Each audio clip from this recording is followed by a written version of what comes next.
नमस्कार दोस्तों, चलिए आज का टॉपिक स्टार्ट करते हैं। कल मैंने आपको 16 पेजेस कंप्लीट करा दिए थे और वो 16 पेज के बाद में हम आगे बढ़ेंगे। जैसा कि आपको पता है, अगर इससे पहले वाला वीडियो आपने देख लिया है तो आपको समझ में आएगा इस सेकंड नंबर का वीडियो, ठीक है। इसलिए फर्स्ट यूनिट का जो हमने स्टार्ट किया है क्लास 6 का ज्योग्राफी का, वो फर्स्ट यूनिट का ये सेकेंड पार्ट है। इसमें हम इस यूनिट को कंप्लीट कर लेंगे और फिर इसके बाद में जो अगली यूनिट स्टार्ट करेंगे, ठीक है। देखिए, कल हमने जो 16 पेजेस पढ़ लिए थे, चूँकि कल का जो भी चीज़ें आपको पढ़ाई गई थी, उम्मीद है वो सारी की सारी समझ में आ गई होंगी। हमने कल इसका रिपीट कर लिया था, उसको रिवीजन कर लिया था, लेकिन फिर भी हम कुछ चीज़ों को रिपीट कर लेते हैं। इसमें से कुछ पॉइंट्स हाईलाइट करे थे हमने कल, ठीक है, जिसमें हमने पृथ्वी के बारे में, पृथ्वी के ग्रहों के बारे में, हमने सौर मंडल के ग्रहों के बारे में पढ़ा था कि इसमें सूर्य कहाँ पर है, पृथ्वी कहाँ पर है, इसका आकार। हमने एक ट्रिक याद करी थी जिसमें बीएसपी, मायावती को सब जानते हैं, बस अब पास में बैठो, ये 2 ट्रिक बनाई थी और इन ट्रिक से हमने इनका क्रम याद करा था और इनका कहीं ना कहीं साइज याद करा था, ठीक है। और भी कहीं ना कहीं अगर देखा जाए इसमें और भी कुछ चीज़ें हमने पढ़ ली थी। बाकी का 16 पेज हमने कंप्लीट किए थे। आपको पता चला था कि अर्सा मेजर किसे कहते हैं, बिग बियर किसे कहा जाता है, तो और नक्षत्र मंडल किसे कहते हैं, खगोलीय पिंड किसे कहते हैं।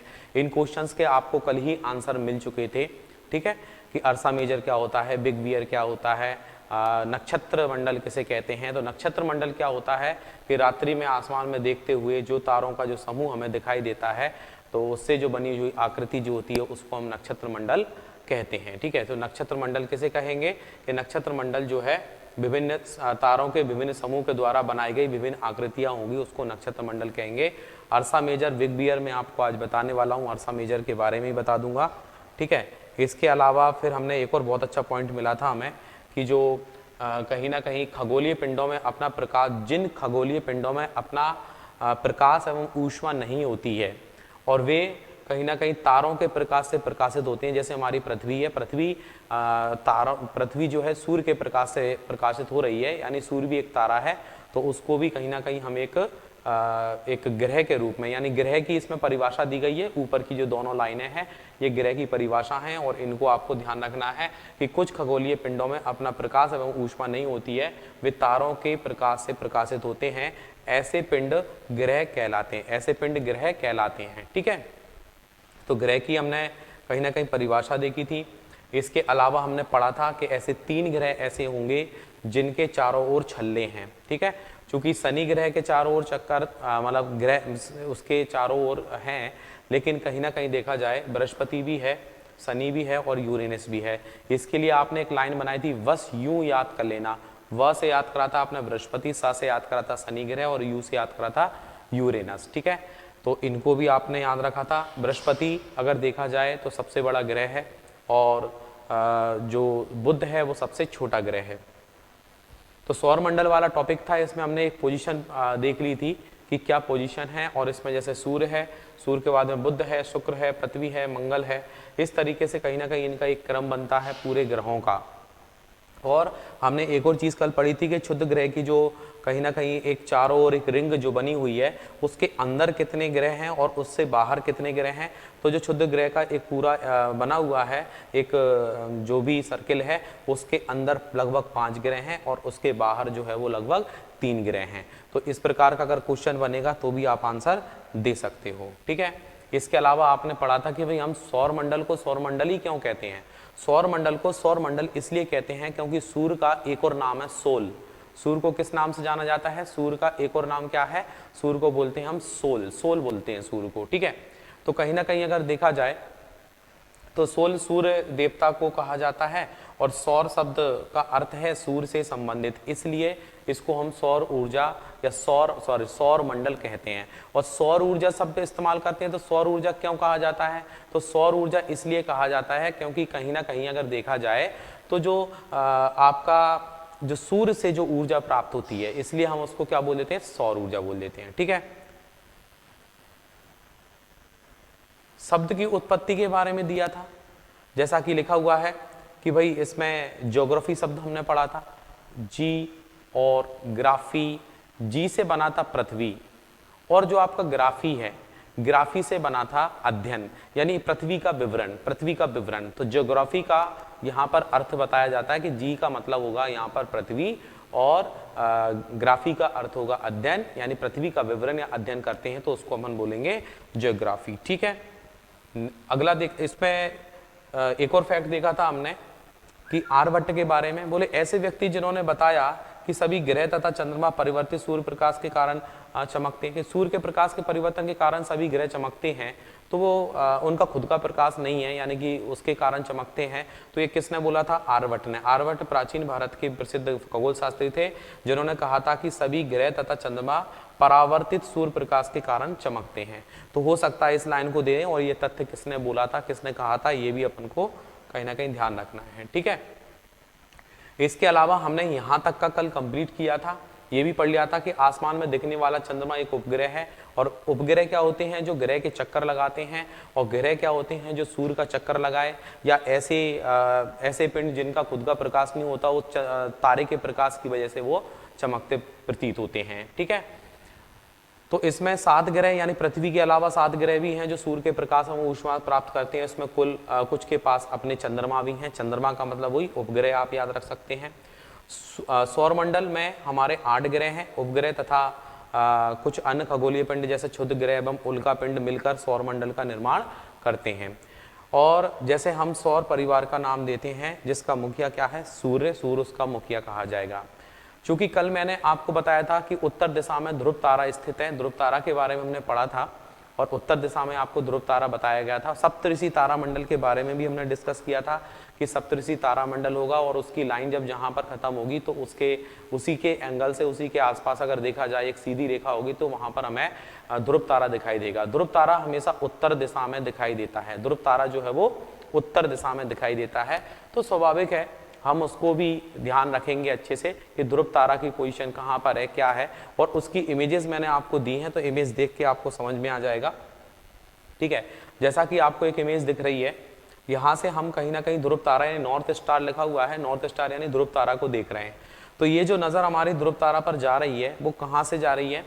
ये आपके सप्तऋषि तारामंडल। ठीक है, तो सप्तऋषि स्टार हैं, और इसमें 1 2 3 4 5 6 7, और इसमें जब ये इस तरीके से एक रिंग बनेगी, और जब एक लाइन में 2 स्टार आएंगे, तो उसी लाइन की सीध में हम देखेंगे तो हमें एक चमकता हुआ तारा दिखाई देगा, तो वो होगा ध्रुव तारा यानी कि नॉर्थ स्टार। ठीक है, तो ये जो नॉर्थ स्टार है, तो इसको कहीं ना कहीं ये 2 एक उसमें आएंगे, इस तरीके से एक पाइप नुमा आकृति बनेगी, पाइप टाइप का बन रहा है, और जहां पर ये पाइप बनेगा वहां पर जो 2 स्टार एक उसमें होंगे, ये हमें आसमान में कभी भी दिखाई दे सकते हैं।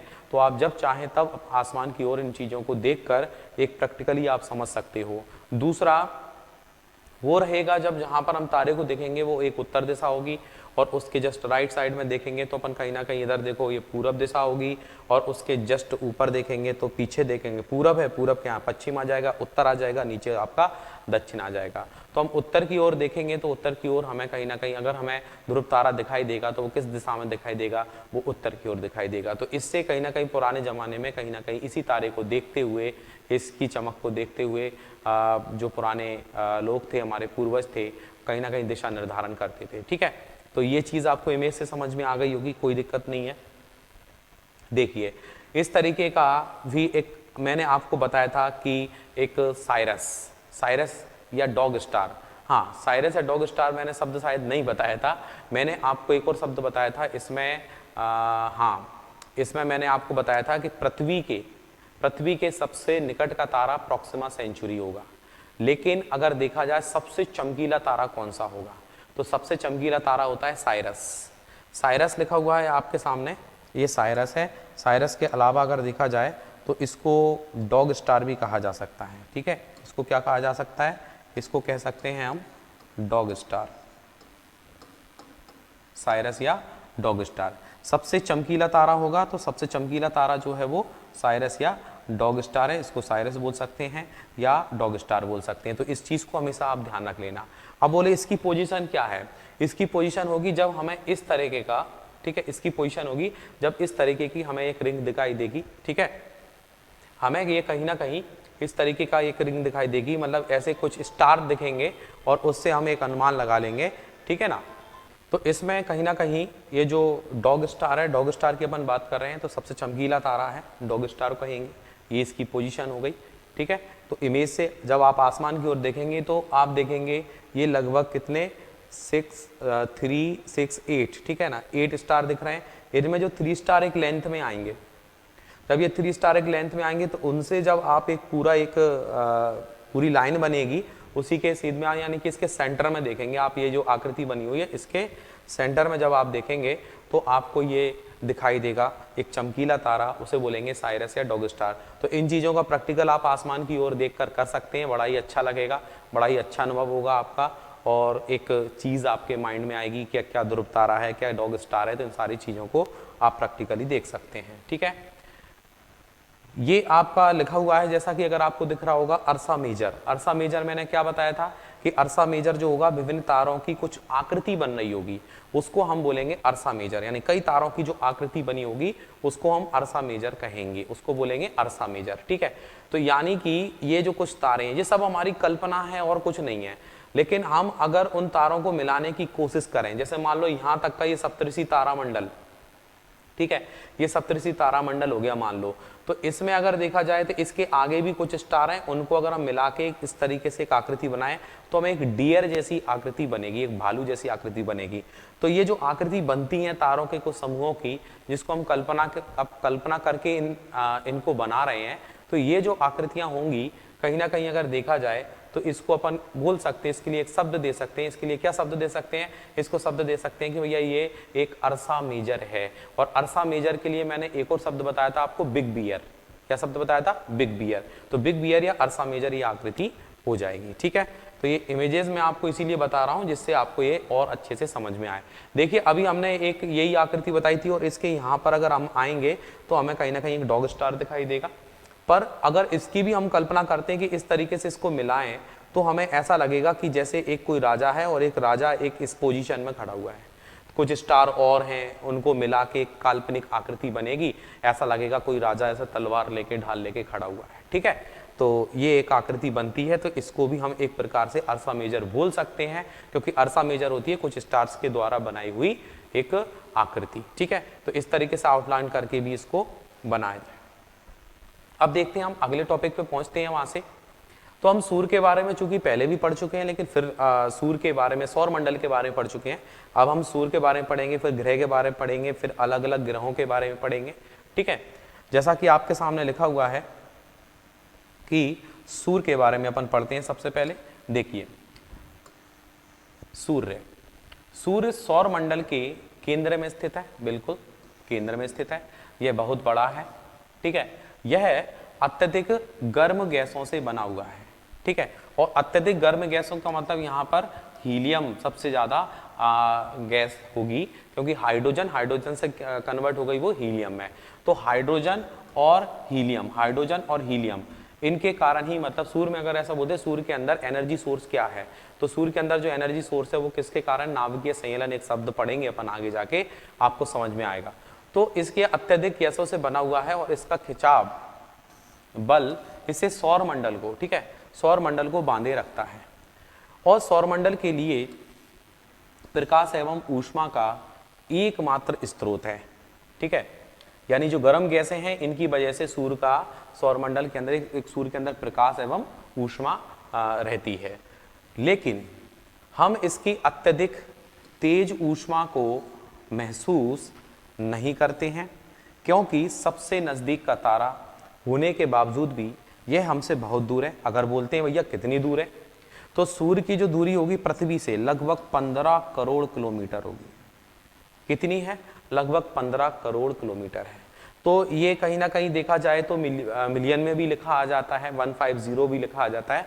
तो 15 करोड़ किलोमीटर की दूरी पर है। तो एक और नॉलेज मिल गई कि सूर्य की दूरी हमारी पृथ्वी से लगभग कितनी है, तो लगभग 15 करोड़ किलोमीटर है सूर्य। चंद्रमा जो है हमारी पृथ्वी से लगभग, ठीक है, 3,84,000 के लगभग है। हालांकि एक्चुअल कभी कभी बुक में लिखा आ जाता है, ये तो अप्रोक्सीमेट अपन जा रहे हैं, तो आ जाता है, ठीक है, 384365 ये डिस्टेंस है चंद्रमा की, और इसमें भी आ जाता है आपका लाइट ईयर, यहां पर आ जाता है आपका लाइट ईयर, ठीक है, लाइट ईयर यानी कि उसको बोलते हैं हम प्रकाश वर्ष। क्या बोलते हैं? प्रकाश वर्ष। ग्रहों की दूरी, अच्छा इनकी जो दूरी होगी उसको हम प्रकाश वर्ष में मापते हैं, ठीक है। तो ये चीज मैंने आपको बता दी, अपन आगे भी पढ़ेंगे। हमारे अब ग्रह के बारे में पढ़ना स्टार्ट करेंगे। सूर्य के बारे में हमें इतना पढ़ लिया। सूर्य के बारे में मैंने आपको बताया कि सूर्य के अंदर जो एनर्जी सोर्स है वो हाइड्रोजन हीलियम की वजह से है, कि हाइड्रोजन गैस उसमें सर्वाधिक है और हाइड्रोजन ही किस में कन्वर्ट हो गई? हीलियम में। सूर्य के अंदर एक नाभिकीय, ठीक है, संयलन की वजह से ऐसा होता है, ठीक है। नाभिकीय संयलन है, एक होता है नाभिकीय विखंडन। नाभिकीय विखंडन में क्या होता है? 1 से 2, 2 से 4 ऐसे होते हैं, लेकिन यहाँ पर नाभिकीय संयलन क्या होगा? 2 से 1 हो जाएगा, ठीक है। तो ये एक नाभिकीय संयलन प्रक्रिया है जिसकी वजह से उसके अंदर एनर्जी सोर्स बना हुआ है, ठीक है। ग्रह के बारे में पढ़ते हैं। हमारे सौर मंडल में लगभग 8 ग्रह हैं, बिल्कुल आपको पता है। और सूर्य से दूरी के अनुसार बुध है, शुक्र है, पृथ्वी है, मंगल है, बृहस्पति है, शनि है, यूरेनस है, नेपच्यून है। ये सारी चीजें मैंने यार पहले ही बता दी। इससे पहले वाली वीडियो में आपको पूरा इमेज बताया है और उनका क्रम बताया है, ठीक है। तो बुध आएगा, फिर शुक्र आएगा, फिर पृथ्वी आएगा। यहाँ पर ट्रिक बनेगी आपकी BSP, मायावती को सब जानते हैं, मैंने एक ट्रिक बता दी थी आपको। तो ये सूर्य के अनुसार यानी कि दूरी के अनुसार है। तो BSP, मायावती को सब जानते हैं। बस इसको, ये ट्रिक को याद करना और अपने आप बता दोगे कौन सा होना चाहिए, ठीक है। नेक्स्ट देखते हैं जल्दी से और आगे बढ़ते हैं।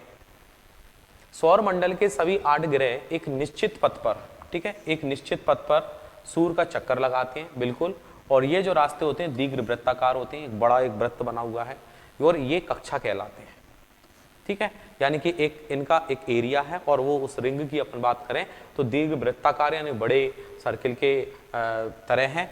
बुध सूर्य के सबसे नजदीक है और अपनी कक्षा में सूर्य के चारों ओर, ठीक है, एक चक्कर लगाने में केवल 88 दिन लेते हैं, ठीक है। हमारी जब पृथ्वी सूर्य के चारों ओर चक्कर लगाती है तो उसे 365 दिन लगते हैं, यानी 1 वर्ष लगता है। और 1 वर्ष में हमारी पृथ्वी सूर्य का एक चक्कर काट पाती है। लेकिन बुध, देखो कोई, अगर हम देखें कोई मान लो एक स्टेडियम है, ठीक है, हम अगर देखें माने एक स्टेडियम है, ठीक है, एक स्टेडियम की बात कर रहे हैं हम, कोई एक स्टेडियम है और वो स्टेडियम में इस तरीके की रिंग बनी हुई है, ठीक है, इस तरीके की रिंग बनी हुई है उस स्टेडियम के अंदर। आप देखेंगे कि यहाँ पर अगर हम दौड़ रहे हैं तो हम जैसे जैसे डिस्टेंस हमारी बढ़ती जाएगी, जैसे जैसे हम बाहर की ओर आते जाएंगे, तो हमारी इस केंद्र से यानी कि जो सेंटर है, इससे हमारी डिस्टेंस भी बढ़ती जाएगी। डिस्टेंस बढ़ती जाएगी तो स्वाभाविक है हमें टाइम भी ज़्यादा लगेगा, और हम जितने पास होंगे उतना ही कम हमें उसकी दूरी तय करना पड़ेगी। तो बस यही कारण है कि बुध जो है, जैसे मान लीजिए ये सूर्य है और ये बुध है, तो बुध को सूर्य के चक्कर लगाने में सबसे कम समय लगता है। और सबसे कम समय लगता है तो बेटा कितना लगता है? लगभग 88 दिन का समय लगता है। तो 88 डेज हैं, तो स्वाभाविक है आप इसको बता सकते हैं, लगभग 88 डेज यानी कि 88 दिन का समय लगता है। तो ये चीज़ भी आप अच्छे से समझ सकते हो, कोई दिक्कत नहीं है, ठीक है। तो ये हो गया आपका बुध यानी लगभग 88 दिन में। शुक्र को पृथ्वी का जुड़वा ग्रह कहते हैं, मैंने आपको बताया था, क्योंकि इसका आकार एवं आकृति लगभग पृथ्वी के समान है। तो अगर ऐसा बोलते हैं कि पृथ्वी का जुड़वा ग्रह किसे कहते हैं या पृथ्वी की बहन किसे कहते हैं? शुक्र को कहते हैं। शुक्र एक चमकीला ग्रह भी कहा जाता है, इसको चमकीला ग्रह भी कहते हैं। ये जो भी फैक्ट आपको बताए जाते हैं, आप उन फैक्ट्स को बहुत अच्छे से नोट करते जाएंगे, बढ़िया नोटबुक बनाएंगे, शानदार, जितना लिख सकते हो उतना लिखो और बड़े इंटरेस्ट से पढ़ो। आप ये मत सोचना 1% भी कि आप इतने बड़े हो गए कि आप कक्षा 6 की क्लास में क्यों पढ़ोगे। यार नॉलेज एक कितनी अच्छी चीज है, नॉलेज को इम्प्रूव करना है, नॉलेज इकट्ठी करना है, तो हमें बच्चा बनना पड़ेगा। हम समझदार बन के अपना ज्ञान नहीं बढ़ा सकते हैं। अगर हम समझदार बन गए, जरूरत से ज्यादा समझदार हो गए, तो हम अपने ज्ञान को बढ़ाने के रास्ते बंद कर देते हैं, क्योंकि हमारे अंदर ईगो, अरे ये तो मैं ऐसे कर लूंगा, अरे ये तो कुछ नहीं, ऐसा नहीं करना है। हमें हमेशा बच्चा बन के रहना है। कब तक? जब तक हमारी जॉब ना लग जाए, और जॉब लग जाए ना उसके बाद आप बड़े हो गए, ये समझ लो, आपके ऊपर अपने आप जिम्मेदारी आने लगेंगी। तो कहने का मतलब ये है चीजों को पढ़ो, बहुत अच्छे फैक्ट हैं, शानदार और बिल्कुल तथ्य के अनुसार पूरा बुक है, ये पूरा बुक का प्रिंट मैं आपको सामने दे रहा हूँ। तो बस इस चीज को आप अच्छे से दिमाग में बिठा लो। 88 है ना, कभी कोई 89 नहीं बोल सकता, 87 नहीं बोल सकता, बुक में लिखा हुआ है, लिखित प्रमाण है, ठीक। तो 88 यानी कि 88 दिन लगते हैं बेटा, इसको भी आप याद रखेंगे अच्छे से। अभी तक प्लूटो भी एक ग्रह माना जाता था, लेकिन प्लूटो को ग्रह की श्रेणियों से हटा दिया है। अब प्लूटो जो है अब ग्रह की श्रेणी में नहीं है। परंतु अंतरराष्ट्रीय खगोलीय संगठन ने अपनी बैठक में 2000 में, अब 2006 में, ठीक है, अगर ये क्वेश्चन बनता है कि भैया ये बताइए प्लूटो को ग्रहों की श्रेणी से कब हटा दिया गया, तो 2006 में उसको इस श्रेणी से हटा दिया गया था। और यह निर्णय लिया गया कि कुछ समय पहले खोजे गए अन्य खगोलीय पिंड 2003 UV 313, नाम दे देते हैं, ऐसे ही नाम होते हैं, ठीक है, और सीरस तथा प्लूटो बौने ग्रह कहे जाएंगे। इनको क्या कहा जाएगा? इनको बौने ग्रह की श्रेणी में रखा जाएगा। यानी कि ये कहीं ना कहीं इसको ग्रह से हटाने का कारण भी यही रहा कि जो प्लूटो जो था ना, इसकी जो सूर्य के द्वारा जो कक्षा थी, यानी कि सारे ग्रह एक सर्किल में, एक रिंग में जाते थे और एक गोलाकार मार्ग को, लेकिन इसका थोड़ा जो मार्ग था वो गोलाकार नहीं था, अंडाकार था। तो इसमें कहीं ना कहीं ये भी है, और दूसरे ग्रहों से बहुत छोटा भी। तो बहुत सारे ऐसे कारण रहे जिसकी वजह से इसको ग्रह की श्रेणी से हटा दिया। यानी अब केवल 8 ग्रह हैं। अगर कभी ऐसा क्वेश्चन आता है भैया कितने ग्रह हैं, तो हमारा जो आंसर होगा बेटा वो क्या आंसर होगा? 8 ग्रह हैं, ठीक है। नेक्स्ट देखते हैं। हाँ, प्रकाश की गति लगभग 3 लाख किलोमीटर प्रति सेकंड होती है, ठीक है। कितनी? 3 लाख किलोमीटर पर सेकंड, यानी 1 सेकंड के अंदर जो लाइट है, जो सूर्य से प्रकाश पहुंच रहा है, लगभग 1 सेकंड के अंदर वो 3 लाख किलोमीटर की दूरी तय कर सकता है, ठीक है। इस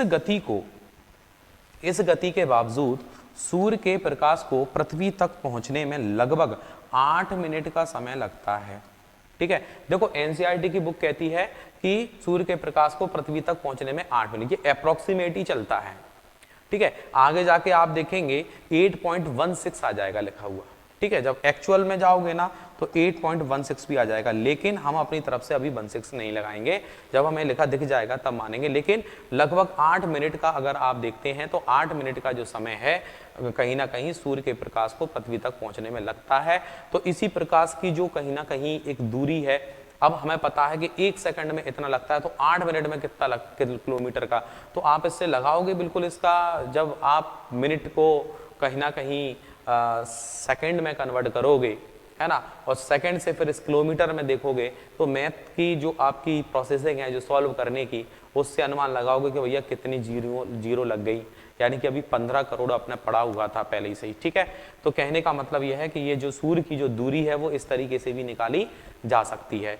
कहने का मतलब यह है कि इसमें 3 लाख किलोमीटर पर सेकंड जो है उसकी चाल है, और चाल बराबर दूरी बटे समय।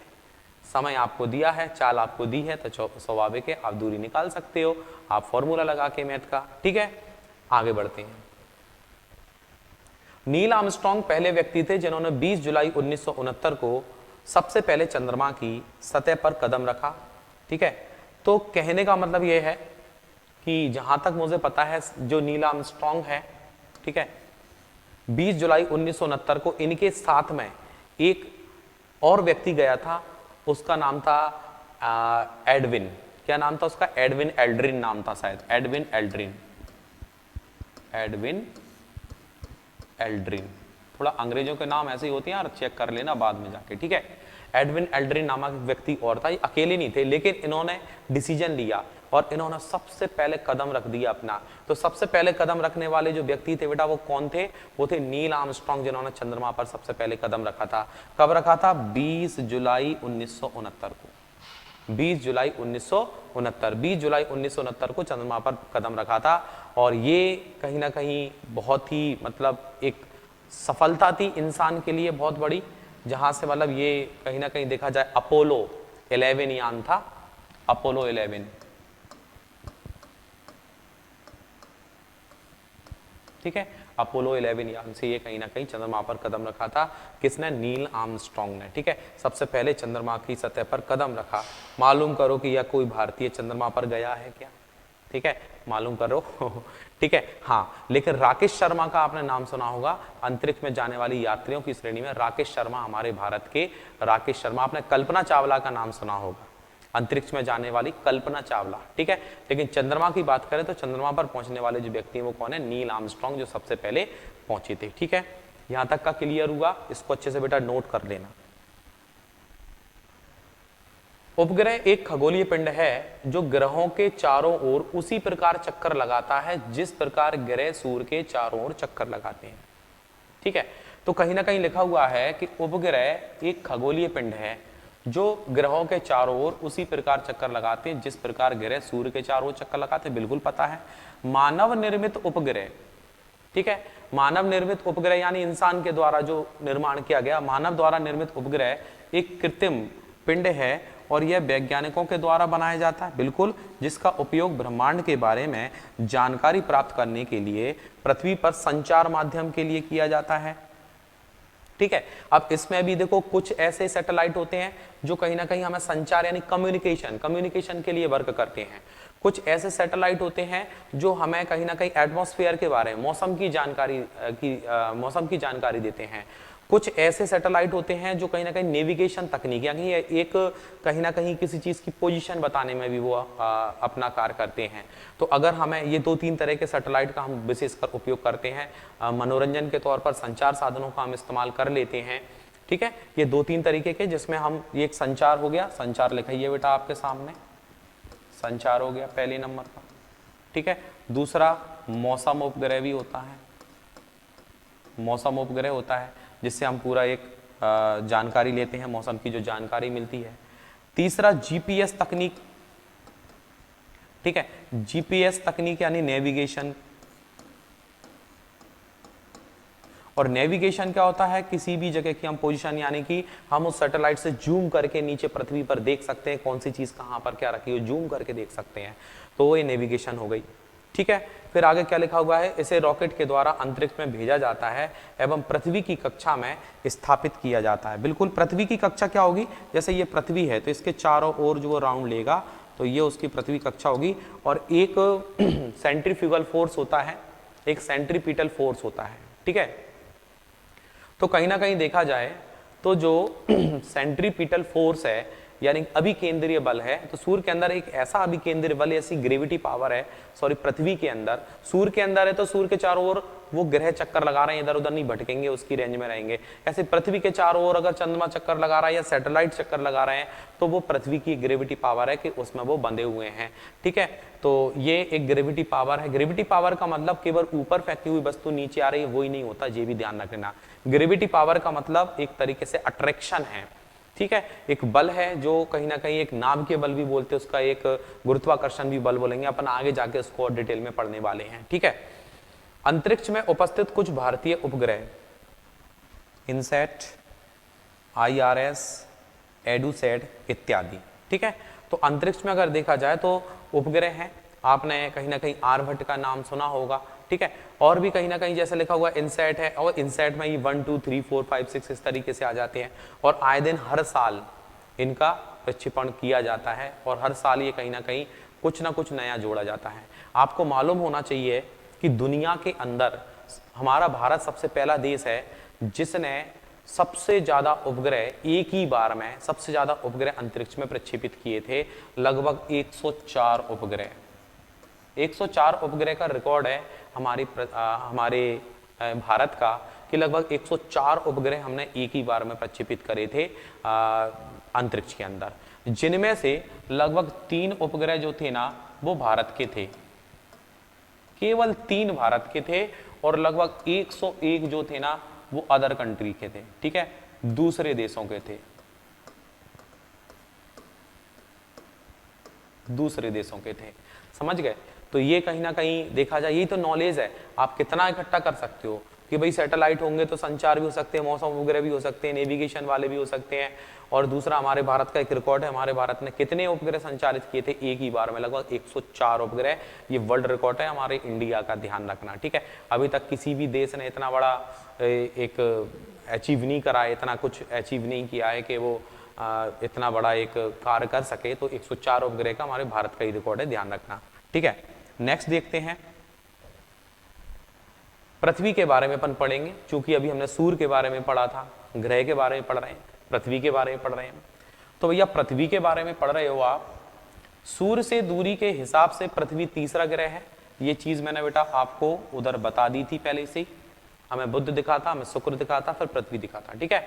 आकार में यह कौन से ग्रह का बेटा? आकार में यह 5वें नंबर का ग्रह है। कौन से नंबर का है? 5वां, यानी आकार में 5वें नंबर पर आते हैं। सबसे बड़ा ग्रह है, ठीक है, 5वां सबसे बड़ा ग्रह है, यानी कि सबसे बड़ा ग्रह तो बृहस्पति है, ये 5वां सबसे बड़ा ग्रह है। यह ध्रुवों के पास थोड़ी चपटी है, ठीक है। ध्रुवों पर ऐसा लगता है जैसे कोई एक बॉल है और उस बॉल को ऊपर से फोर्स करके हमने दबा दिया है। ये पृथ्वी की पोजीशन है, यानी पृथ्वी जो है ना पूरी तरीके से गोल नहीं है बेटा, ध्यान रखना, ठीक है। पृथ्वी जो है वो पूरी तरीके से गोल नहीं है, ठीक है। पृथ्वी पूरी तरीके से गोल नहीं है। पृथ्वी को आप ऐसा देखो, बोलते हैं कि नारंगी की तरह, यानी कि जो आपका कहीं ना कहीं ऑरेंज होता है उसकी तरह। आप ऐसा लगेगा जैसे एक बॉल है और उसको हमने ऊपर और नीचे से थोड़ा प्रेशर कर दिया, इस तरीके से हमारी पृथ्वी है, ठीक है। अभी पृथ्वी के बारे में, ग्लोब के बारे में आगे आप पढ़ेंगे। तो ध्रुव की ओर थोड़ी सी चपटी है हमारी पृथ्वी, ठीक है। ठीक है, इसको ध्यान रखना, ये बहुत अच्छा पॉइंट है, आगे भी पढ़ोगे आप। यही कारण है कि इसके आकार को भू आब कहा जाता है। और भू आब का अर्थ है पृथ्वी के समान। देखो, भू आब का अर्थ है, ठीक है, भू आब कहा जाता है और भू आब का अर्थ है पृथ्वी के समान आकार, ठीक है। पृथ्वी जीवन के लिए अगर देखा जाए तो अनुकूल परिस्थितियां संभवतः केवल पृथ्वी पर ही पाई जाती हैं। बिल्कुल सही है, क्योंकि इतने सारे ग्रह हैं, लेकिन जो एक कहीं ना कहीं देखा जाए तो जीवन यानी लाइफ जो है, तो जीवन है तो वो हमारी पृथ्वी पर ही है, ठीक है। पृथ्वी ना तो अधिक गर्म है और ना ही अधिक ठंडी है, बिल्कुल सही है। यहाँ पानी एवं वायु उपस्थित है, यही सबसे बड़ा कारण है यहाँ पर, जो हमारे जीवन के लिए आवश्यक है। वायु में जीवन के लिए आवश्यक गैस है, जैसे कि ऑक्सीजन मौजूद है, और इन्हीं कारणों से पृथ्वी सौर मंडल का सबसे अद्भुत ग्रह है, क्योंकि पृथ्वी एक ऐसा ग्रह है जिस पर जीवन है, ठीक है। यहां तक का क्लियर हो जाना चाहिए आपका। तो कुल मिला के पृथ्वी पर जीवन है, क्यों है, कैसे जीवन की शुरुआत हुई, ये सारी चीजें आपको आगे मिलेंगी। आगे आप पढ़ेंगे कि हमारी पृथ्वी अपने अक्ष पर लगभग 23.5 डिग्री, ठीक है, लगभग 23.5 डिग्री पृथ्वी हमारी झुकी हुई है अपने अक्ष पर। और अपने अक्ष पर झुके होने के कारण इसमें ऋतु परिवर्तन होता है, और ऋतु परिवर्तन होने के कारण ही यहाँ पर कहीं ना कहीं जीवन संभव हो पाया है, ठीक है। इसके बारे में आगे व्याख्या करेंगे, अपन आगे पढ़ेंगे। यहाँ तक का आप अच्छे से ध्यान रखेंगे। ये क्वेश्चन है बेटा आपके कि सूर्य से दूरी के हिसाब से पृथ्वी कौन से नंबर पर है? 30 नंबर पर। आकार के हिसाब से कौन से नंबर पर है? 5वें नंबर पर है, ठीक है। और पृथ्वी ध्रुवों के पास चपटी होने के कारण पृथ्वी के आकार को क्या कहा जाता है? तो पृथ्वी का आकार को कहा जाता है भू आब, ठीक है। भू आब का अर्थ है पृथ्वी के समान आकार, ठीक है। और अनुकूल परिस्थितियां हैं जीवन की पृथ्वी पर, इतना हम समझते हैं, ठीक है। नेक्स्ट देखते हैं कि अंतरिक्ष में देखने पर, अगर हम अंतरिक्ष में देखेंगे पृथ्वी को, तो अंतरिक्ष में देखने पर पृथ्वी नीले रंग की दिखाई देती है बेटा। कैसे रंग की दिखाई देगी?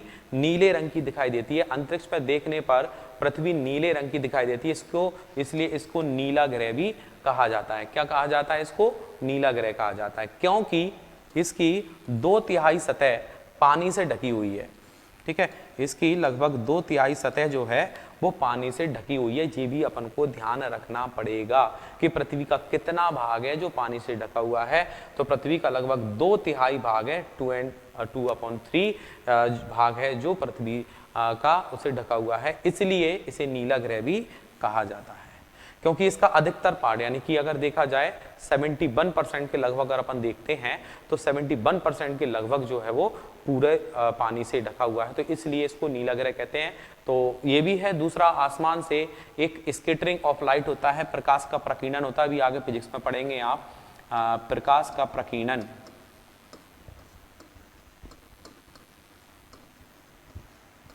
प्रकाश का प्रकीर्णन होता है और प्रकाश के प्रकीर्णन के कारण हमें आकाश का रंग नीला दिखाई देता है। तो प्रकाश के प्रकीर्णन के कारण यानी कि ये धूल के कण वगैरह जो होते हैं, वायुमंडल जो है हमारे यहाँ, इसलिए ये कहीं ना कहीं प्रकाश के प्रकीर्णन के कारण हमें नीला दिखाई भी देता है। ठीक है, नेक्स्ट देखते हैं, चंद्रमा के बारे में पढ़ेंगे। अभी हमने पृथ्वी के बारे में बेसिक पढ़ा, अब हम चंद्रमा के बारे में पढ़ेंगे। जैसा कि आपके सामने लिखा हुआ है चंद्रमा, हमारी पृथ्वी के पास केवल एक उपग्रह है, उसको बोलेंगे आप चंद्रमा। इसका व्यास पृथ्वी के व्यास का केवल 1/4, इसको ध्यान रखना पड़ेगा। ठीक है, इसका व्यास जो है वो पृथ्वी के व्यास का कितना है, 1/4 है। ठीक है, इसका जो व्यास पृथ्वी का व्यास इससे 4 गुना है, अपन बोल सकते हैं कि चंद्रमा के व्यास से 4 गुना है पृथ्वी का व्यास।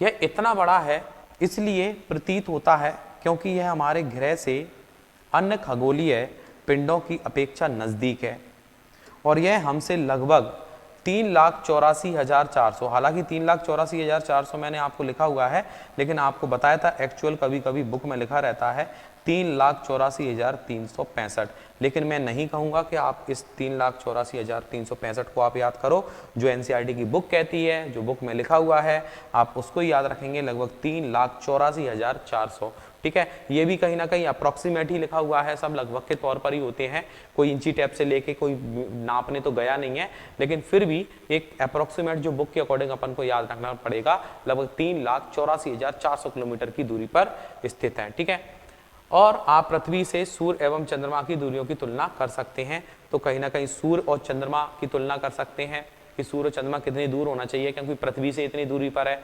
और सूर्य जो है वो हमारी पृथ्वी से इतनी दूरी पर है, 15 करोड़ किलोमीटर के लगभग सूर्य हमारे पृथ्वी से दूर है। ठीक है, तो आप इसको भी थोड़ा सा ध्यान रखेंगे, अच्छा पॉइंट है, 1/4 है, ये भी याद रखेंगे। चंद्रमा पर जो गुरुत्वाकर्षण है, ग्रेविटी पावर है, वो पृथ्वी का 1/6 है बेटा, ध्यान रखना। गुरुत्वाकर्षण जो है, गुरुत्वाकर्षण की बात करें, ग्रेविटी की बात करें, तो वो चंद्रमा पर होगा 1/6। ठीक है, 1/6 है चंद्रमा पर, तो ये भी अपन को ध्यान रखना है। ठीक है, नेक्स्ट देखते हैं, ये रहे आपके सैटेलाइट के बारे में कि किस तरीके से पृथ्वी कक्षा में जो है वो एक सैटेलाइट को प्रक्षेपित किया जाता है।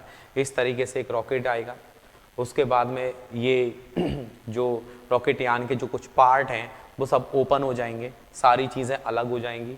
ठीक है, सारी चीज़ें अलग हो जाएंगी, ये सारी जो कुछ पार्ट्स होंगे वो सब नीचे गिरेंगे समुद्र के अंदर। सब में ऐसे कुछ पॉइंट्स लगे रहते हैं, नेविगेटर लगे रहते हैं, कौन सा कहाँ पर है पता चल जाता है। और मेन उद्देश्य है हमारा कि इस सैटेलाइट को अंतरिक्ष में पहुँचाना। तो पहुँचाने के लिए हमें एक फोर्स का उपयोग करना पड़ता है, और वो फोर्स लगती है काहे से, रॉकेट से। रॉकेट से ऐसी फोर्स लगेगी और फोर्स के कारण उसको बाहर भेजा जाएगा। हमारी पृथ्वी का जो पलायन वेग है,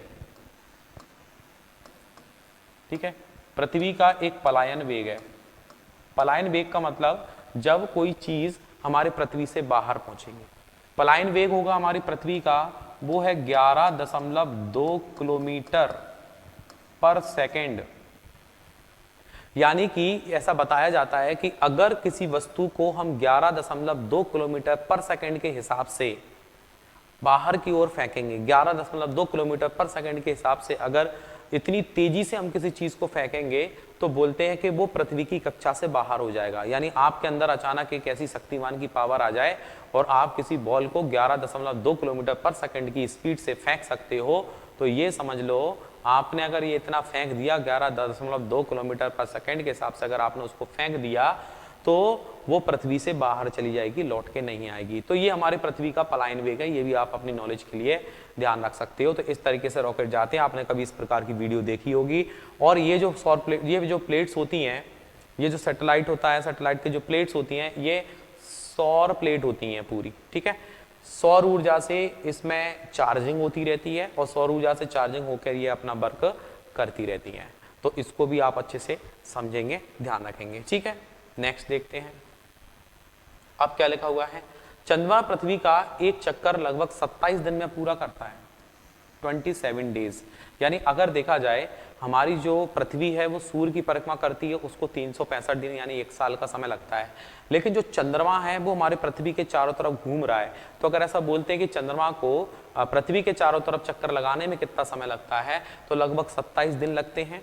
दूसरा, यही 27 दिन में चंद्रमा अपनी अक्ष पर भी घूम जाता है, यानी जितनी स्पीड उसकी जो है पृथ्वी के चारों ओर घूमने की है उतनी ही स्पीड उसके अपने अक्ष पर घूमने की है। यानी ये सारे ग्रह अपने अक्ष पर भी घूम रहे हैं और उसके चक्कर लगाते हुए भी घूम रहे हैं, मतलब चक्कर भी लगा रहे हैं और अपने अक्ष पर भी घूम रहे हैं।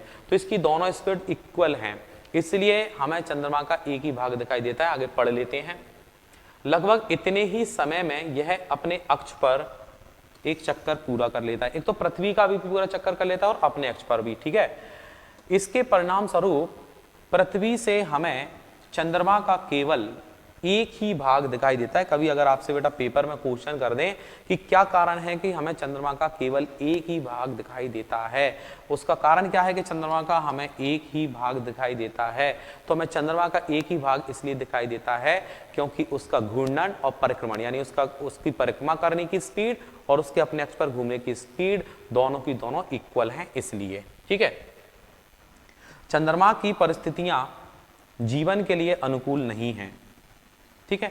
चंद्रमा की जो परिस्थितियां हैं जीवन के लिए अनुकूल नहीं है और इसकी सतह पर पर्वत, मैदान और गड्ढे हैं, ठीक है, जो चंद्रमा की सतह पर छाया बनाते हैं और पूर्णिमा के दिन चंद्रमा पर इनकी छाया को देखा जा सकता है। जब पूर्णिमा होती है तो थोड़ी बहुत इनकी छाया को देखा जा सकता है। तो जब चंद्रमा पूरा दिखाई देता है तो हमें लगता है कोई ना कोई आकृति उसके अंदर दिखाई देती है।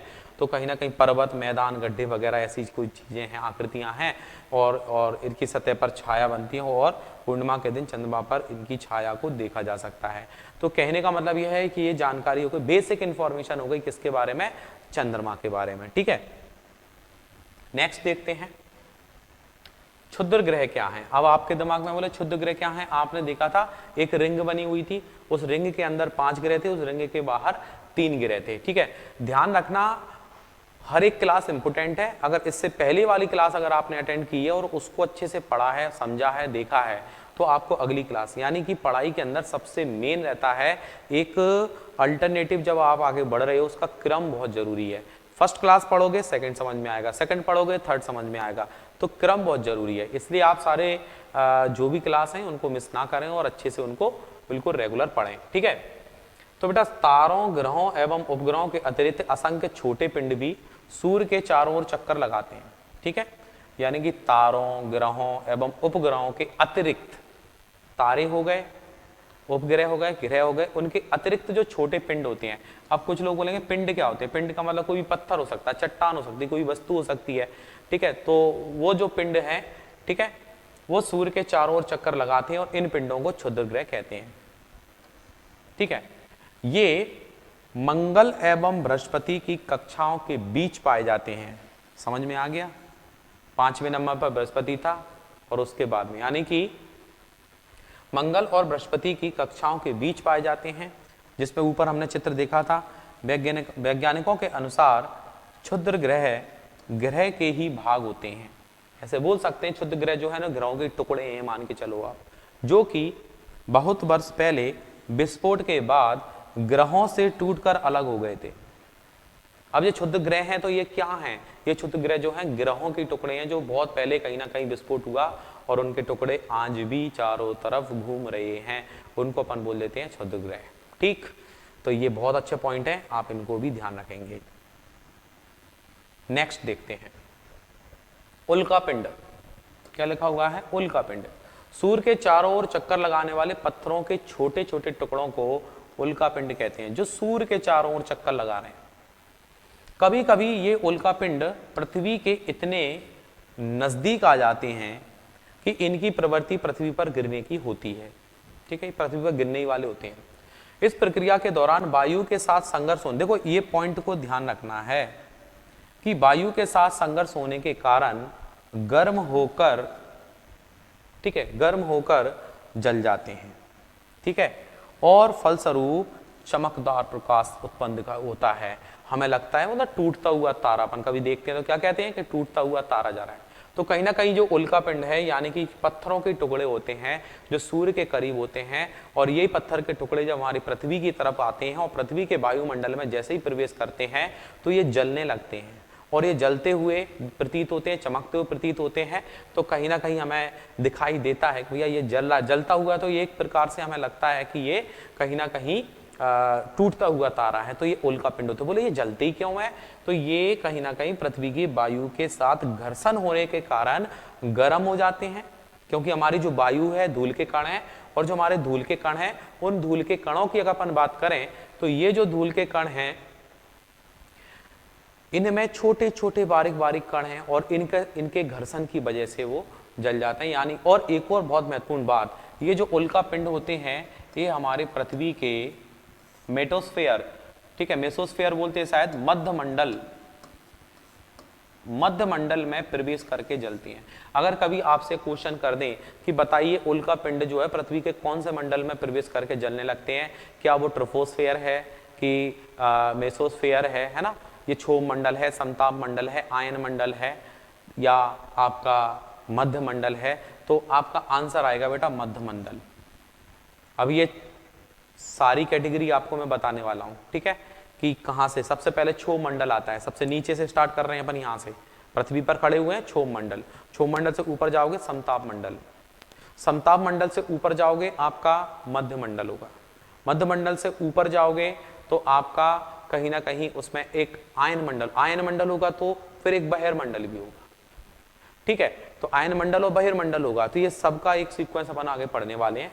तो ज्योग्राफी चल ही रहा है तो बहुत अच्छे से ही अपन इसको पढ़ेंगे, ठीक है। तो मैंने आपको क्या जानकारी दे दी, आप समझ गए होंगे। बोले उल्का पिंड क्या होते हैं? उल्का पिंड जो होते हैं सूर्य के आसपास के कुछ पत्थर के टुकड़े होते हैं, और जब ये पृथ्वी के करीब आते हैं, पृथ्वी के वायुमंडल में प्रवेश करते हैं तो ये जलने लगते हैं। और जलने लगते हैं तो क्यों जलने लगते हैं, उसका कारण क्या है? तो इनका कारण है कि ये वायु के साथ घर्षण होने के कारण गर्म होकर जलने लगते हैं। ऐसे ऐसे पॉइंट्स हैं, अगर एग्जाम का अगर उन्हें लेवल बहुत अच्छा शानदार बनाना है ना, तो बिल्कुल आपने अगर ये चीज़ नहीं पढ़ी होगी तो आप अपना कुछ भी आंसर नहीं दे पाओगे। पढ़ोगे, समझोगे तो ही आप सही सटीक आंसर दे पाओगे, वरना क्वेश्चन जनरल नॉलेज का कहीं से भी बन सकता है, कहीं से भी क्वेश्चन बन के आ सकता है। और उनके पास तो प्रमाण रहता है, यार क्वेश्चन पूछ लिया, वो कहेंगे देखो ये बुक में तो दिया है, तुम्हें क्यों पता नहीं है? तुम कहोगे कि मैं क्या पूरी क्लास 6, 7, 8, 9 में ये किताबें पढ़ूंगा क्या? या वो पढ़ना ही पड़ेंगी ना, क्योंकि जो आपका कॉम्पिटिटिव एग्जाम है वही 5 to लेकर 10th तक का जो है वो देते हैं, लेकिन इसी में वो इतना लेवल बढ़ा देते हैं। आपको कहीं ना कहीं इन चीज़ों का अध्ययन करना ही पड़ता है। फिर जनरल नॉलेज की कई सारी बुक्स हैं, तो उनमें इनका सबका निचोड़ है, आप उनको भी पढ़ सकते हो। डिटेल में पढ़ना है तो आप इसको पढ़ेंगे, इससे कोई चीज़ बाहर नहीं जाती है। और दूसरा, पूरी तरीके से शुद्ध भी मिलेगा आपको, ठीक है, कोई अशुद्धि भी नहीं होगी। तो यहाँ तक का आपको समझ में आया। नेक्स्ट देखते हैं बेटा जल्दी से। देखिए, क्या आपने तारों वाले खुले आकाश में एक ओर से दूसरी ओर तक फैली चौड़ी एक सफेद पट्टी की तरह एक चमकदार रास्ते को देखा है? ये लाखों तारों का एक समूह है और यह पट्टी आकाशगंगा या मिल्की वे कहलाती है, ठीक है। चूंकि आपको बेटा एक इमेज दिख रही है, ये जो है ये आपका आकाशगंगा का ही एक स्वरूप दिखाई दे रहा है, ठीक है। इसको मिल्की वे के नाम से जाना जाता है, जो हमारी आकाशगंगा उसको मिल्की वे कहते हैं। नॉर्मली सबको पता है, कोई नई बात नहीं है। हमारा सौरमंडल इस आकाशगंगा का एक भाग है, यानी कि अगर हम इसकी एक इस तरीके से एक रिंग बना दें आकाशगंगा की, मान लो ये है, ठीक है, तो ये पूरी आकाशगंगा का एक मतलब समूह है ये मानो। तो ये हमारा जो सौरमंडल है, जहां पर हमारा सूर्य, वो एक सिरे पर स्थित है यहाँ पर, ठीक है। हमारा जो सौरमंडल है ना, जहां पर ग्रह हैं, सूर्य है, ये इसके एक सिरे पर है, बस ये मान के चलो आप। तो आप अनुमान लगा सकते हो यार, सूर्य है, चंद्रमा है, ग्रह है, और फिर हम एक सिरे पर ही हैं, तो ये आकाशगंगा कितनी होगी, कैसी होगी, कितनी बड़ी होगी, कितनी विशाल होगी, हम इसकी कल्पना ही कर पाएंगे बस केवल। हालांकि वैज्ञानिकों ने सब देख लिया, सब चीज समझ ली है, ठीक है। तो अंतरिक्ष में जाना उनका बेकार ऐसे ही नहीं, ऐसे ही मतलब उनका जाना बेकार नहीं है, उनको अंतरिक्ष में गए हैं तो उसका कुछ ना कुछ बेनिफिट लेके आए हैं, इन सारी चीजों की इनकी तस्वीर लेके आए यार, ठीक है। तो कहने का मतलब यह है कि ये आकाश गंगा के एक सिरे पर, देखो बहुत अच्छा पॉइंट लगा हुआ है कि इसमें लिखा हुआ है कि आकाश गंगा, हमारा सौरमंडल इस आकाश गंगा का एक भाग है, लिखा है एक भाग, लेकिन मैंने आपको क्या बताया, एक सिरे पर स्थित है, एक भाग है बस, एक सिरे पर स्थित है, आगे भी पढ़ेंगे आप।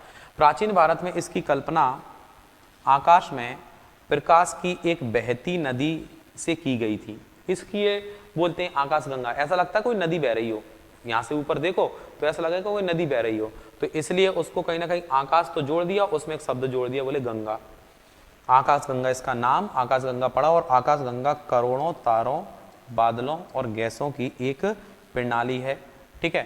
तो इसमें कहीं ना कहीं देखा जाए तो ये आकाश गंगा के बारे में बताया गया, क्योंकि हम अंतरिक्ष के बारे में पढ़ रहे हैं, सौरमंडल के बारे में पढ़ रहे हैं, तो स्वाभाविक है हमें इसको भी पढ़ना आवश्यक है। आगे लिखा हुआ है आकाश गंगाएं मिलकर ब्रह्मांड का निर्माण करती हैं, ये भी पॉइंट अच्छा है कि आकाश गंगा जो है वो कई आकाश गंगाएं मिलकर ब्रह्मांड का निर्माण करती हैं, आकाश गंगाएं मिलकर ही ब्रह्मांड का निर्माण करती है। ब्रह्मांड है तो मैं आकाश गंगा है, और आकाश गंगाओं के अंदर एक सिरे पर सौरमंडल है, सौरमंडल के अंदर ग्रह हैं, ग्रह के चारों तरफ चक्कर लगाने वाले उपग्रह हैं, ठीक है। ब्रह्मांड की विशालता की कल्पना करना अत्यधिक कठिन है, बिल्कुल सही बात है। वैज्ञानिक, ठीक है, वैज्ञानिक जो हैं वो अभी भी इसके बारे में अधिक से अधिक जानकारी एकत्रित करने में जुटे हैं, और इसके आकार के संबंध में हमें कोई जानकारी अभी नहीं है, लेकिन फिर भी हम जानते हैं कि हम सभी इसी ब्रह्मांड का हिस्सा हैं, ठीक है। ये तो नॉर्मली सबको पता ही है, सब समझते ही हैं, ठीक है। नेक्स्ट देखते हैं, देखिए ये पृथ्वी, पृथ्वी के बाहर सौरमंडल, सौरमंडल के बाहर आकाशगंगा, आकाशगंगा के बाहर ब्रह्मांड, क्योंकि आकाशगंगा से ही ब्रह्मांड का निर्माण हुआ। इस तरीके से जैसे मान लो हम पृथ्वी पर हैं, पृथ्वी, सौरमंडल, आकाशगंगा और फिर आगे आपका ब्रह्मांड, एक पूरी एक रिंग है आपकी, और ये धीरे धीरे धीरे धीरे धीरे ये जो ब्रह्मांड है वो फैलता जाएगा, स्वाभाविक है, आप इस चीज को समझ सकते हैं, ठीक है। ब्रह्मांड के साथ अपना संबंध बता सकते हैं, आप पृथ्वी पर हैं और पृथ्वी सौरमंडल का एक भाग है, हमारा सौरमंडल आकाशगंगा मिल्की वे का एक भाग है जो ब्रह्मांड का हिस्सा है। और ब्रह्मांड से जुड़े इस तथ्य पर विचार कीजिए तो आपको दिखेगा इसमें लाखों आकाशगंगाएं मौजूद हैं, इसके अंदर देखा जाए तो लाखों आकाशगंगाएं हैं, और लाखों आकाशगंगाओं का जो समूह है वो ब्रह्मांड है। तो इस तरीके से हमारी एक पोजीशन है, इस इमेज से आपको समझ में आ रहा होगा, ठीक है। नेक्स्ट देखते हैं, इस तरीके से एक पूरा रिंग बना हुआ है, यहां पर हमारा सूर्य है, ठीक है। सूर्य के चक्कर लगाएंगे तो यहाँ पर बुध आएगा, बुध के बाद शुक्र आएगा, फिर पृथ्वी आएगा, फिर मंगल आएगा, बृहस्पति आएगा, ठीक है, शनि ग्रह है, यूरेनस है और नेपच्यून है, ठीक है। यानी कि अगर हम सूर्य के क्रम से देखते हैं, क्रम के हिसाब से बुध, शुक्र, पृथ्वी तीसरे नंबर पर आएगा, लेकिन साइज के हिसाब से जो हमारा पृथ्वी है वो कौन से नंबर पे आएगा, वो हमारा 5वें नंबर पे आएगा। आकार के हिसाब से पृथ्वी हमारे 5वें नंबर पे आएगा।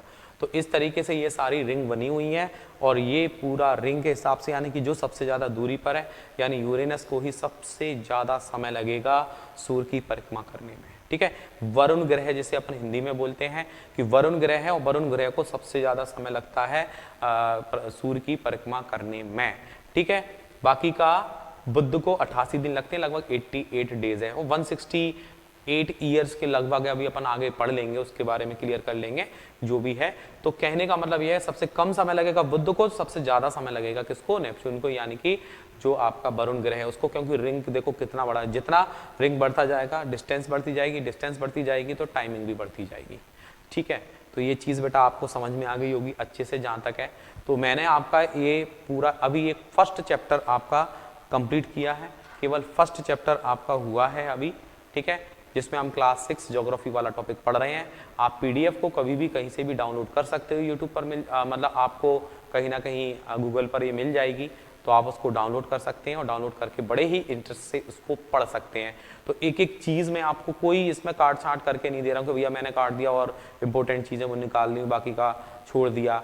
जहाँ तक है मैं कोशिश करूँगा कि अधिक से अधिक, यानी कि 99.9% पेजेस जो हैं आपके पूरे के पूरे कवर हो जाएं, एक एक शब्द आपका कवर हो जाए।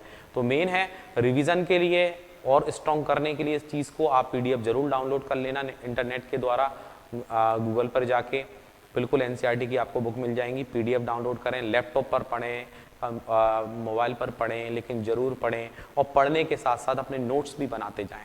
नोट्स बनाएंगे आपको बड़ा बेनिफिट मिलेगा, ठीक है भाई। तो उम्मीद है बेटा आपको आज की क्लास भी पसंद आई होगी, और जरूर अपने कमेंट का जरूर कर देना, नीचे एक लाइक जरूर कर देना, क्योंकि मैं चाहता हूं कि इस क्लास को आपको कंटिन्यूस देता रहूं। और अगर आपका इंटरेस्ट बढ़ते रहेगा और आप कहीं ना कहीं इस चीज़ को और भी मतलब इंटरेस्ट से लेंगे, स्वाभाविक है मेरे को लगेगा कि मैं आगे भी इसको कंटिन्यूस रखूँगा। ठीक है भाई, तो बाकी का आप अपना विचार जरूर प्रस्तुत करें, नीचे कमेंट बॉक्स में आप अपना कमेंट जरूर करें कि हाँ सर अच्छा लगा। इतना ही बोल दोगे मुझे बड़ी खुशी होगी कि चलो भाई मेरी मेहनत सफल हो गई। ठीक है, लाइक तो बनते ही है, आप देखो जब भी देखो अच्छा लगे आप लाइक जरूर कर दो, तो मेरे को रोज देखेंगे भैया आज कितने लाइक आए, आज मैंने वीडियो डाली। तो ये लाइक की जो संख्या है ना ये बढ़नी चाहिए। लाइक मतलब आपकी प्रेजेंट, आप प्रेजेंट देंगे अपनी, आप जब भी कि हम रेगुलर वीडियो देखते हैं, जब भी देखेंगे आप एक लक्ष्य बना लेंगे कि आज मुझे अपनी प्रेजेंट देनी है, तो लाइक देके ये समझ लो आपने लाइक कर दिया तो आपकी प्रेजेंट हो गई।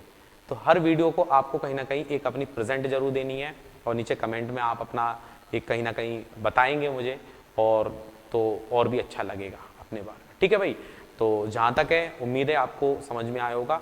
बाकी का मिलते हैं नेक्स्ट वीडियो में, और नेक्स्ट वीडियो में आपका सेकंड चैप्टर हम शुरू करेंगे, क्योंकि फर्स्ट चैप्टर को हमने अभी कंप्लीट किया है, और फर्स्ट चैप्टर को कंप्लीट करने में 2 दिन लगे मात्र में। ठीक है, पर स्कूल में पढ़ रहे होते तो यही फर्स्ट चैप्टर को कंप्लीट करने में आपको हो सकता है 5-6 दिन, 1 हफ्ता भी लग जाता, कोई बड़ी बात नहीं है। टीचर बोलेंगे, आप लिखेंगे, सुन सुन के लिखोगे लिखोगे लिखोगे, और लिख लिख के आपका अपने आप टाइम लगेगा। चूंकि सामने आपको नोट्स दिख रहा है, और मेन आप कंपटीशन का तैयारी कर रहे हो, तो आपको स्वाभाविक है जितना हो बस उसमें से क्रीम निकालना है, और आप सब समझदार हैं, आपको हम भी बताते जाएंगे बीच में ये चीज़ इंपॉर्टेंट है और ये पेपर में आने लायक है। ठीक है भाई, तो बाकी का मिलते हैं अगली वीडियो में। बहुत बहुत धन्यवाद, शुक्रिया, जय हिंद।